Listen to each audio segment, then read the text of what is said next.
아무것도 아니고 버려지는 것들에 대한 하나님의 끊임없는 은혜와 연민과 돌봄. 아, 이게 우리를 살렸구나. 그러니까 우리도 이 사랑으로 살아야 되는구나. 그게 저한테는 가장 감격적인 복음이에요. 저는 우리 감리교신학대학 학생들이 저는 이 복음으로 초청을 하고 이 복음에 동의한다면 딱 한 가지 부탁할 게 있는데, 우리 감리교신학대학이 너무 좋은 대학이고 전통을 가졌고 한데 제가 딱 하나 아쉬운 건, 안녕하세요. 감신대에서 미디어 센터를 맡고 있는 장재호 교수입니다. 오늘은 아주 특별한 분을 모셨습니다. 연세대 김학철 교수님입니다. 교수님 반갑습니다. 네, 안녕하세요. 김학철입니다. 네, 교수님 다시 본인 소개 부탁드릴게요. 연세대학교에서 학생들 가르치고 목사 안수 받아서 목사로서의 자기 정체성을 갖고 있습니다. 그래서 목사이자 교수, 그래서 맡은 바 일을 나름대로 최선을 다하려고 마음 먹고 삽니다. 네, 아마 많은 분들이 교수님을 잘잘법을 통해서 먼저 접하게 되지 않았을까. 저도 교수님 잘잘법 영상들을 상당히 많이 보고 도움도 받고 학생들에게 추천하기도 하고 했었는데요. 잘잘법에 어떻게 출연하시게 된 계기가 어떻게 되실까요? 예, 사적인 얘기인데요. 그 잘잘법을 만드는 분이 제 고등학교 1학년 같은 반 친구의 아내예요. 또 이렇게 연결됐군요. 그래서 거의 한 40년 됐죠? 네. 40년 된 친구인데, 이 친구가 뭘 부탁하면 거절할 수 있습니다. 왜냐하면 40년 정도 된 친구가 뭔 말을 해도 웃기지 마라 이렇게 하면 되거든요. 그런데 거의 40년 된 친구의 아내가 뭘 부탁하면 거절하기 쉽지 않습니다. 생각을 해보면. 네, 그래서 맨 처음에 그분이 잘잘법이라고 한 프로그램을 론칭한다. 좀 출연해 줄 수 있겠느냐. 그래서 아니 뭐 도와드리는 거니까 제가 도움이 된다면, 그래서 출연하게 됐고, 방송이나 뭐 미디어에 대해서 특별히 제가 관심을 갖고 있지는 않았어요. 네. 그리고 뭐 잘잘법 맨 처음에 시작할 때도 아주 가벼운 마음으로 시작을 했는데, 그런데 그때 마침 얼마 후에 코로나가 시작되고, 그래서 많은 교인들이 그것에 이제 주목하게 된 계기가 된 것 같아요. 그래서 근데 이게 조회수가 압도적으로 다른 이제 컨텐츠들보다 잘잘법의 컨텐츠가 높고, 그리고 사람들이 그 교수님의 강의를 좋아하기 때문에 계속해서 아마 여러 주제에 대해서, 소위 말하면 어쩔 때는 되게 민감하고 어려운 주제에 대해서도 다양하게 잘 풀어주셔서, 그리고 어떤 부분들은 그냥 이렇게 신학적인 내용만 하는 것이 아니라 그것이 우리의 삶에 어떻게 적용되는지, 성경 구조가 어떻게 맞는지 이런 것들을 잘 풀어주셔서 굉장히 저는 감동 깊게 이렇게 많이 이렇게 봤습니다. 그 어떻게 그런 원고나 이런 것들을 다 이렇게 준비하고 어떻게 하세요? 제가 이거는 뭐 겸양의 표현이 아니라, 제가 좀 유리한 점은 뭐냐면, 제가 무슨 말을 할 때 신학적인 논란이 되거나 혹은 이른바 제가 한 말이 신학적으로 시비를 붙어서 곤란하게 하게 되는 그런 상황에서 비교적 조금 자유롭습니다. 왜냐하면 제가 종합대학 내에 있고, 또 제가 속한 교단 분들은 제가 그 교단에 속한 사람인지도 몰라요. 그래서 제가 뭐 약간 신학적인 논란이 되는 말을 해도 그냥 한 종합대학 교수가 한 모양이다. 또 우리 교단 사람이 아닌가 보다. 그렇게 약간 봐주신 부분이 있어서 제가 그런 말을 좀 마음 놓고 할 수 있었고, 두 번째는 그 자유가 오늘날 우리에게 질문하는 이 신앙 질문들을 비판적이고 창의적으로 생각할 수 있게 좀 환경을 조성해 준 것 같아요. 그래서 이제 뭐 이 영상을 보는 분들에게 부탁드리자면, 신학대학 교수님들이 자기 신앙적 양심과 학문적 자유를 누리도록 해줘야 가지고 계신 가능성을 다 끌어내서 우리에게 유익으로 돌아온다. 그래서 물론 감리교 신학대학의 그 훌륭하고 위대하고 아름다운 전통이 많은 교수님들에게 그렇게 하도록 하였지만, 목사의 양심과 신학자의 자유를 보장받는다면 네. 그 비판 정신과 창의 정신을 통해서 네. 풍요로운 신앙 이야기를 우리가 나눌 수 있을 것이다 그렇게 생각합니다. 그래서 저는 특별히 새로운 얘기하는 거 없다. 기독교 전통 내에 있는 걸 다시 재진술할 뿐이다. 이렇게 말씀드리고 싶습니다. 너무 좋은 말씀을 되게 겸손하게 이렇게 말씀을 해주셨는데요. 저는 그러니까 그 교수님 영상을 보기 전에 예를 들어서 뭐 이순신 장군은 구원을 받았나요? 뭐 이런 영상들 이런 거 보면서 나라면 저 주제에 대해서 어떻게 답을 할까 한번 생각하면서 이렇게 영상들을 보게 되는데 이렇게 풀어가시는구나. 죄에 대한 부분도 이렇게 풀어가시는구나. 이렇게 풀어가시는구나. 예를 들어 천국에 대한 부분들도 이렇게 다양한 의미로 다양하게 풀어가시는구나라고 하면서 사실 똑같은 말이라고 해도 그것을 어떻게 사람들에게 설득력 있게 말을 잘 전할까가 이게 사실 대단한 건데 너무 그런 부분에 있어서 너무 좀 하나님께서 좀 은사를 주신 것 같아요. 그거는 제가 갖고 있는 탤런트라기보다는 비기독교인들을 많이 만난 데에서 온 것 네. 같습니다. 제가 속한 환경이 학부대학이라고 하는 곳에 있는데요. 거기에서는 문학하는 분들, 심리학하는 분들, 역사하는 분들 네. 뿐만 아니라 수학, 물리, 화학, 생물 이런 분들을 다 만나거든요. 네. 그러면 그분들하고 대화할 때 우리나라에서 공부 많이 한 분들인데 네. 우길 수가 없잖아요. 네. 그분들이 뭘 물어보거나 어떤 주제에서 토론할 때 네. 보편의 언어가 필요하잖아요. 네. 그래서 그 보편의 언어를 일상생활에서 만나는 자리에서 구사할 수 있는 기회가 많았죠. 그래서 만약에 신학자들이 하는 말이나 교회에서 하는 말이 좀 납득하기 어렵고 이해하기 어렵다면 그것은 교회가 개토화가 돼서 사회의 여러 가지 학술적 용어, 보편의 용어, 상식의 언어, 교양의 언어와 잘 만나지 않은 것 같아요. 그러니까 교회가 그것을 두려워하지 말고 이렇게 열어놓으면 정말 놀라운 일은 뭐냐면 교회 밖에 있는 분들이 교회의 그 언어 속에 담긴 그러나 그 교회의 언어를 통해서는 알지 못했던 네. 그 내용을 알게 되면 굉장히 감동을 받아요. 제가 굉장히 보수적이라고 하는 생각을 스스로 하는데 그 복음에는 힘이 있고 네. 이 힘이 복음을 모르는 사람들이 그걸 들었을 때 이게 이런 거구나 하고 네. 삶에 통찰을 얻습니다. 네. 그러니까 사회와 만나는 거, 교양과 만나는 거, 상식과 만나는 거, 과학과 만나는 거 이런 것들을 두려워하지 말고 광장으로 나가서 우리의 언어를 그들의 언어와 함께 네. 같이 말해보자 그런 생각을 하고 있습니다. 저도 이제 과학신학을 전공한 입장에서 이렇게 이제 개인 유튜브 채널도 이제 운영을 하고 있고 그러다 보면 그러니까 제 포인트는 이제 과학 시대, 인공지능 시대, 뭐 4차 산업혁명 시대를 살아가고 있는 우리들이 복음을 그 토양에 맞게 뿌리려면 과학도 공부해야 되고 그들과 소통해야 된다. 이제 그런 얘기들을 이제 계속 가르치고 학생들도 가르치고 이제 강의도 하고 있고 그러다 보니까 어떤 현상들을 보게 되냐면요.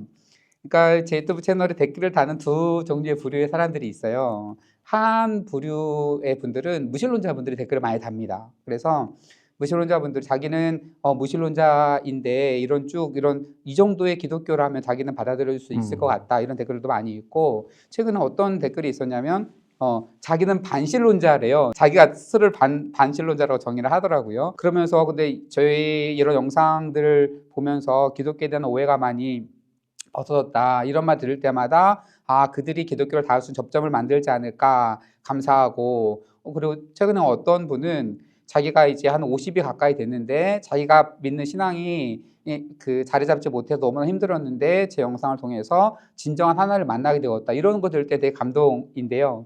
알겠지만 그 다른 부류의 사람들 저를 잡아먹을 듯이 이렇게 막 저를 잡아먹을 듯이 댓글을 달거든요. 사탄도 되셨어요? 네, 사탄의 바지 사장이다라고 표현도 쓰고 최근에는 한 분이 이제 저희 댓글에다가 이 영상을 사탄이 좋아합니다 이렇게 쓴 거예요. 제가 항상 안티 댓글 나와도 다 이렇게 댓글을 이렇게 친절하게 달아줬는데 도저히 막 이렇게 반복이 되니까 그 댓글에다가는 제가 어떻게 댓글을 달았냐면 댓글로 약간 비아냥거리면서 사탄과 친하신가 봐요.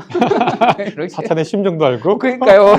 그리고 그렇게 했지만 어쨌든 그런 부류의 속에서 이렇게 있는데 제가 생각하기에 저기 지금 아마 그 한국 신학자들 중에서 소위 말하면 가장 많은 뭐 공격을 당한다거나 욕을 먹는다고 해야 될까요? 그런 분이 아마 교수님이지 않을까. 그만큼 뭐 가장 영향력이 있다는 말이 되겠고 그런 댓글들이나 이런 말에 대해서 어떻게 좀 생각을 하세요? 신경 쓰지 않습니다. 왜냐하면 네. 뭐 철학용어로 허수아비 논법이거든요. 네네. 제가 아닌 그렇죠. 사람을 세워놓고 얘기하고 저는 굉장히 제가 보수적이라고 생각하거든요.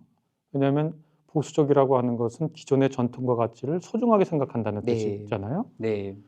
그러면 저는 정말 성서학자로 시작했는데 성서를 굉장히 중요하게 생각합니다.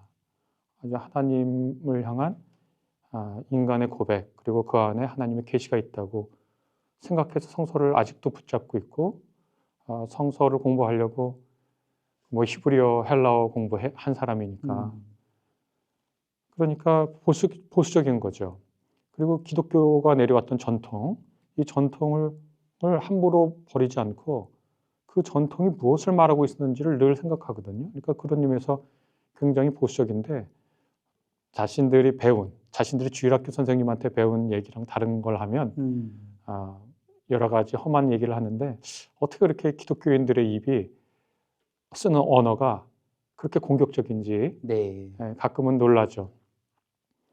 생각해 보면 성경이 맨 처음에 2000년 기독교가 시작되고 나서 지금 우리가 보는 코덱스 형태의 책이 이렇게 앞뒤로 쓰고 종이 앞뒤로 쓰고 한쪽에 메어 있잖아요. 네. 이거 코덱스 형태인데 이거 기독교인들이 맨 처음에 발명하진 않았지만 계속 기독교인들 덕분에 굉장히 크게 정보를 담는 매체가 미디어가 된 거예요. 네. 그다음에 종교개혁이라고 하는 것도 구텐베르크의 인쇄술이 유럽에서 퍼지면서 그 종교개혁이 된 거고 이렇게 그 어떤 테크놀로지하고 기독교 복음하고는 상반관계가 아니었다는 거예요.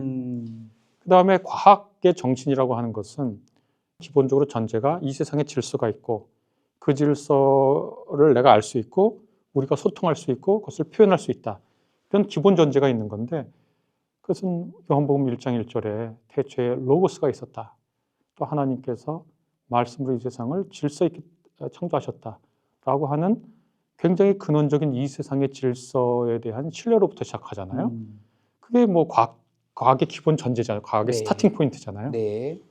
그렇게 기독교라고 하는 것은 이성 너머에 있는 것이지만 이성을 거쳐서 가는 것인데 우리가 그것을 제대로 점검하지 않고 신앙을 말한다고 하는 것은 기독교의 2000년 전통에서 불가능한 것이다. 언제나 신학은 논리를 저버리지 않았고 네. 아우구스티누스 같은 위대한 학자도 이집트에서 히브리인들이 나올 때 이집트의 금은보화 가지고 나왔듯이 네. 우리는 이교 세계로부터 그 수사학이나 학문의 이성을 가지고 나와서 네. 신앙을 해명해야 한다 이런 말씀을 네. 아우구스티누스가 지금부터 1500년 전에 하신 거잖아요. 네. 네. 그래서 이제 제 말씀을 정리하면 기독교의 탄생부터 지금까지 네. 기독교를 맹목화하려고 하는 흐름은 늘 있었지만 네. 언제나 주류 그리고 언제나 하나님의 말씀에 근거한 흐름은 보수적인 흐름은 네. 늘 하나님이 이 세상을 창조한 창조 질서를 반영한 인간의 이성과 네. 함께한다. 네. 이성의 영이다. 진리의 성령은. 네. 성령은 우리를 열광 상태나 엑스타시의 상태로 하시는 영역도 있지만 우리에게 늘 진리의 성령으로 오시는 분이니까 네. 이런 기독교의 거대한 보수적 전통 원래 주류 전통 이것들을 우리가 잊고 이런 것들을 오늘날의 주류 기독교 신앙의 주류라고 착각해서는 안 된다. 네. 네. 한마디로 정리하면 기독교 보수적인 신앙은 늘 하나님의 로고스, 네. 하나님의 합리성과 함께 왔다. 그래서 우리가 여전히 보수적이려면 그 신앙 전통 속에 있어야 된다. 그렇게 말씀드리겠습니다. 네, 맞습니다. 제가 이제 좀 놀랬던 게 3프로 TV에 나온 거 보고 제가 깜짝 놀랐습니다. 3프로 TV 수백만 명의 구독자가 있는 경제 채널이잖아요. 소위 말하면 경제 채널이니까 돈을 관리하는데 갑자기 교수님 확 등장해서 저는 깜짝 놀랐는데 그 출연하게 된 계기나 거기 관련된 뭐 에피소드나 이런 게 있을까요? 아, 3프로 TV도 뭐 어떻게 나가게 됐냐면 제가 이제 지혜문학에 대한 책을 썼는데 네, 잠언, 욥기, 전도서, 야고보서를 두고 근데 그 책이 나왔는데 그 3프로 TV 그쪽이랑 그 출판사는 좀 연관이 돼 있는 것 같아요. 그래서 좀 홍보 겸 나가주시라 그래서 뭐 손익분기점은 넘어야지 하는 심정으로 이제 네네. 나가게 됐고 나가 보니까 종교라고 하는 거 인간은 종교적 존재고 인간이라고 하는 것은 기본적으로 종교성을 갖고 있다. 그런 전제를 저는 맞다고 생각하거든요. 아주 진작에 듣더라고요. 그리고 네. 다음에 또 나와달라 그래서 또 나가게 되고 또 나와달라 그러는 거예요. 그 전에는 그러니까 계획을 잡은 게 아니라 네, 잘하시니까 그러니까 네, 그분들이 듣고 싶은 거예요. 기독교가 네, 뭘 말하는지, 맞아요. 예수가 도대체 무슨 말을 했는지, 네, 바울이 무슨 말을 했는지. 그다음에 이제는 뭐 예수님 얘기하고 바울 얘기했으니까 그만 부르겠거니 했더니 네, 주기도문을 얘기해 달라는 거예요. 그래서 네, 참 놀라운 거예요. 그래서 주기도문에 대한 얘기를 했는데 뭐 우리에게는 무신론자로 이제 알려진 그 네, 정영진이라는 맞아요. 분이 정프로. 계획이 없는데 그 방송 끝나다가 주기도문 끝나고 난 후에 사도신경이나 십계명을 얘기해 달라는 거예요. 그래서 아, 아니 도대체 왜 그런 관심이, 거를 네, 갖고 있는지 네, 영 모르겠어요. 그래서 제가 사도신경은 내가 안 하겠고 십계명은 할 수 있을 것 같다 그랬더니 네, 꼭 나와 달라고 네, 최초 부탁을 하더라고요. 그 제작진이나 이렇게 네, 기독교인들이 일부 기독교인들이 조급하고 다급하고 자기네들의 복음의 메시지가 없으니까 목소리 높이고 폭력적이 되고 배타적이 되는데 제가 초반에도 얘기했지만 복음을 안 믿어서 그래요. 복음에는 힘이 있고 복음은 사람들이 듣고 싶어 해요. 그런데 우리가 복음을 말하지 않고 엉뚱한 걸 말하잖아요. 예수 믿으면 부자 된다. 3프로 TV에서 그게 왜 관심 있어요? 주식 자기네들이 훨씬 더 전문가인데. 예수 믿으면 건강해진다. 왜 예수를 믿어요? 병원 좋은 데 가면 되지. 돈이나 건강 이상의 가장 간절한 인간의 삶이란 무엇이고 우리가 정말로 산다는 건 뭐고 우리 삶의 기쁨이란 뭐고 우리 삶의 품격이란 뭐고 우리 삶의 아름다움이란 무엇인가가 목말라 있는 거예요. 돈 1,000억이 내 통장에 있어도 그것이 사람의 삶을 의미 있게 하거나 품격 있게 하거나 아름답게 하는 게 아니란 말이에요. 제가 이제 늘 드는 비유는 턱걸이 2개밖에 못한 사람이 그 다음날 1,000억 통장에 들어온다고 해서 턱걸이 100개 할 수 있냐? 불가능하잖아요. 자기 삶을 어떻게 살지 잘 모르는 사람이 그 다음날 통장에 1,000억 들어온다고 해도 자기 삶을 어떻게 의미 있게 살지 몰라요. 그 돈 가지고 더 인생을 망치겠죠. 이 시대에 가장 강력한 힘이 있다고 하는 돈을 말하는 채널에서 네, 그것만큼 혹은 그것 이상으로 간절한 무엇이 네, 인간 안에 있는 거예요. 네, 그리고 그것을 말하면 듣고 싶은 거예요. 그쵸, 그쵸. 그런데 이 기독교 복음을 전한다고 하는 사람들이 복음이 어떤 힘이 있는지 모르고 네, 자꾸 예수를 믿으면 뭐가 좋아지고 그 얘기를 하는 거예요. 그런데 정말 관심 있는 건 뭐냐면 그 복음이 뭔지를 알고 싶은 거예요. 네, 그 복음의 정수를. 네, 그리고 그 복음과 관련된 여러 루머들, 오해들, 곡해들이 있잖아요. 아니 이렇게 말도 안 되는 곡해들과 이상한 말들이 있는데 왜 여전히 많은 사람들이 그 복음이라는 걸 붙잡고 있는가. 이거 없이 이걸 보고 싶은 거예요. 네, 이 얘기를 제가 걸리는 게 없으니까 네, 그 얘기를 하면 듣고 싶은 거예요. 네, 그러니까 저는 우리 감리교 신학대학에 신학을 하러 들어오신 이 고마운 분들에게 꼭 얘기하고 싶은 거예요. 딴 거 복음을 믿으면 뭐가 좋아요? 뭐 하면 뭐가 좋아요? 그게 아니라 복음이 무엇인지에 대해서 깊게 침잠하는 네, 시간을 네. 공부하시는 내내 가지시라. 네. 말씀하신 거 정리하면서 그럼 이제 교수님이 생각하는 복음은 무엇이고 특히 젊은 청년들에게 복음을 어떻게 전할 수 있거나 다가갈 수 있을지 좀 말씀해 주시면 감사하겠습니다. 제가 잘 아는 철학자 한 분이 계신데 이분이 작년인가 책을 냈는데 그 책에 이런 구절이 있습니다. 누가 내게 그 사람 어떤 사람인지, 어떤 학자인지, 어떤 사상가인지 알고 싶다고 하면 딱 한 가지 질문하고 그에 대한 답을 들을 것이다. 그러면서 뭐라 그러냐면 그 사람에게 사랑이란 무엇인가? 거기에 대한 답을 들으면 자기가 그 사람의 사상과 그 사람의 삶을 알겠다. 그렇게 얘기하는 건 굉장히 충격을 받았어요. 굉장히 좋았어요. 네. 저에게 있는 저에게 복음이 뭡니까? 이렇게 물어보면 이 우주의 근원에 사랑이 있다는 것이다. 그걸 우리가 아바라고 부를 수 있다고 예수께서 우리에게 가르쳐 주셨다. 예수께서 우리에게 이 세상의 근원에는 사랑이 있고 이 사랑은 생명을 꽃피웠고 이 생명이 아름다워져서 온 세계에 가득해져서 근원적인 사랑을 함께 빛내도록 하신다. 그걸 우리가 사랑의 하나님인데 그분을 아버지라고 부를 수 있도록 우리에게 알려주신 분이 예수시고 그 사랑이 그냥 쉽게 피는 게 아니라 고통과 순환과 핍박과 어려움 속에서도 피어날 수 있고 그 사랑을 위해서 희생할 수 있는데 우리 삶에 품격과 용기가 있는 것이고 그 사랑의 힘이 오늘날 우리에게 생생하게 전달돼서 우리가 하나님의 사랑의 파트너로서 예수님의 제자로서 우주 온가득 사랑의 꽃이 피어나도록 도우시는 성령께서 우리와 함께 하신다. 우리에게 능력 주신다. 그 사랑의 힘을 믿는 사람들이 모여 교회를 이루었다. 이 교회는 삼위 하나님께서 사랑의 사귐 속에 그분의 교회를 두시고 우리에게 지쳐있는 우리에게 아침마다 사랑의 모닝콜을 하시면서 오늘도 살아가라. 오늘도 힘내라.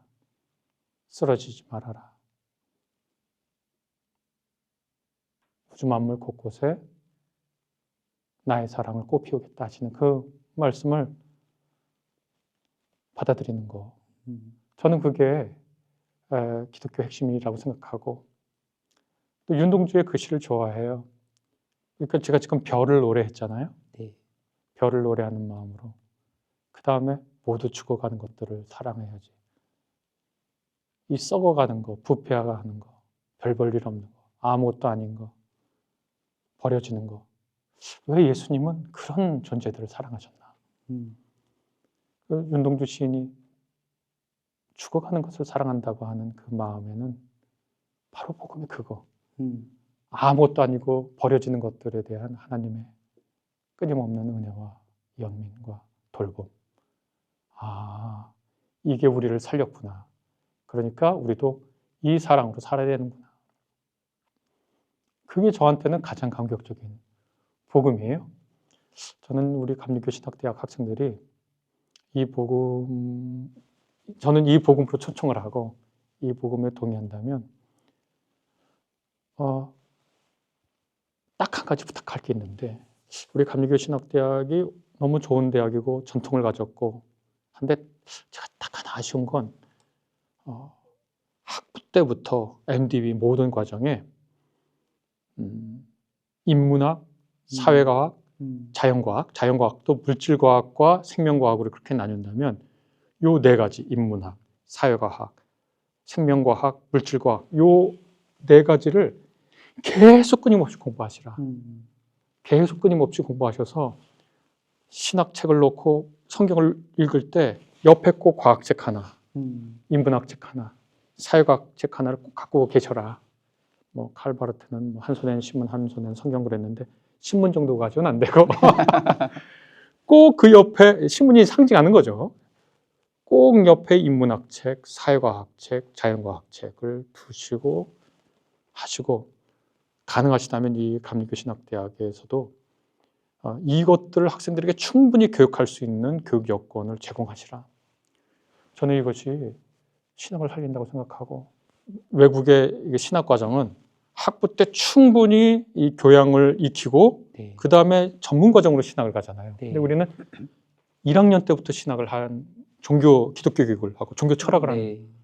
학생들이 있는데 네. 우리 감리교 신학대학에서는 이 인문학, 사회과학, 생명과학, 물질과학의 교양 커리큘럼을 풍부하게 하셔서 제공하시고, 만약 그것이 조금 미흡하다고 느끼는 학생들은 반드시 들어라. 과학 싫다고 그렇게 하지 말고 듣고, 수학 싫다고 생각하지 말고 수학하고. 저도 요즘도 가끔가다 심심풀이로 기하학 문제 풀거든요. 근데 막 생각을 하다가 생각을 네. 해요. 그러니까 못 풀어요. 네. 그러나 놓고 생각을 한다고요. 네. 그러니까 그런 과정들을 꼭 하셔라. 그게 굉장히 지금은 뭐 아무것도 아닌 것 같아도 10년, 20년 지나면 네. 그게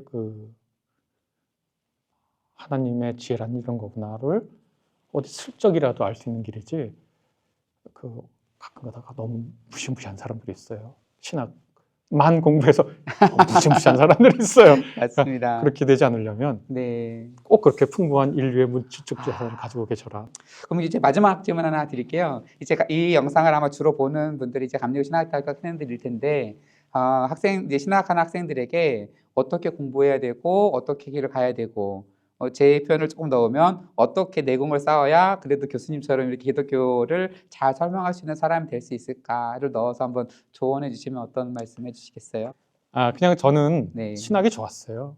그냥 학문하는 게 좋았고, 지금도 지금도 매일 공부합니다.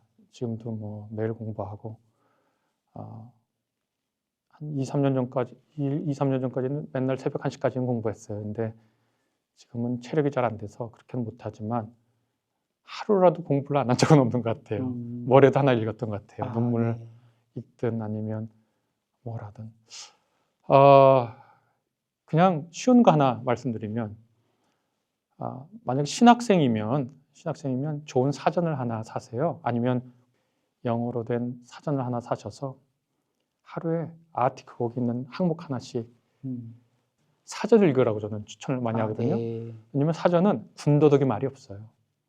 그렇겠네요. 그러니까 전화번호 같은 거예요. 전화번호는 이름하고 전화번호만 있잖아요. 그러니까 그거는 처음부터 끝까지 필요 없는 정보가 없어요. 사전은 쓸데없는 정보가 없어요. 좋은 사전은. 그럼 사전은 뭐냐? 지식의 압축판이에요. 그래서 저는 저한테 무슨 얘기하면은 사전부터 찾아봐요. 우리말 사전도 마찬가지거든요.